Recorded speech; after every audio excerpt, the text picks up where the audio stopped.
Hi friends, இன்றைக்கி நம்ம கிச்சனில் கோவா வச்சு குலாப் ஜாமுன் தான் செய்ய போகிறோம்.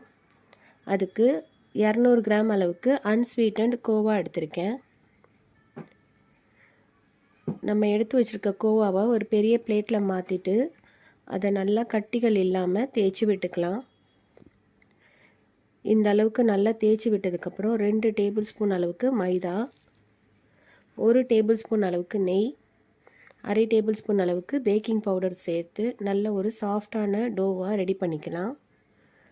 ரொம்ப அழுத்தம் கொடுத்து பிணையாமல் சாஃப்டாக பிணைஞ்சிக்கலாம். கொஞ்ச நேரம் ஊறட்டும். ஜீரா செய்கிறதுக்கு ஒரு சட்டியில் 1.5 கப் அளவுக்கு தண்ணி, 1.5 கப் அளவுக்கு சுகர் சேர்த்து கொதிக்க வச்சுக்கலாம்.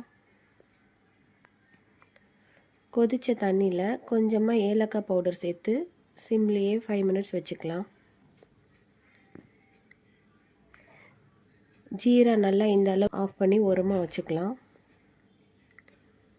ரெடி பண்ண மாவில் குலாப் ஜாமுன் பால்ஸ் ரெடி பண்ணிக்கலாம். எந்த வித கிராக்ஸ் இல்லாமல் ரெடி பண்ணி வச்சுக்கலாம். ஆயில் சூடாகட்டும்.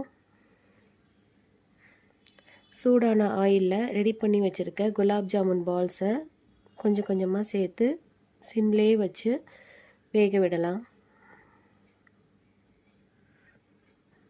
இந்த அளவுக்கு டார்க் ப்ரௌன் கலர் வந்ததுக்கப்புறம் நம்மளோட குலாப் ஜாமுன்ஸை ஆயிலேருந்து ரிமூவ் பண்ணிக்கலாம்.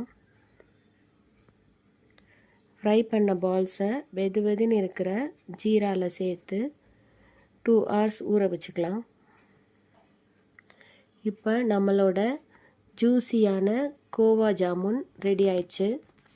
சாப்பிட்டு என்ஜாய் பண்ணலாம்.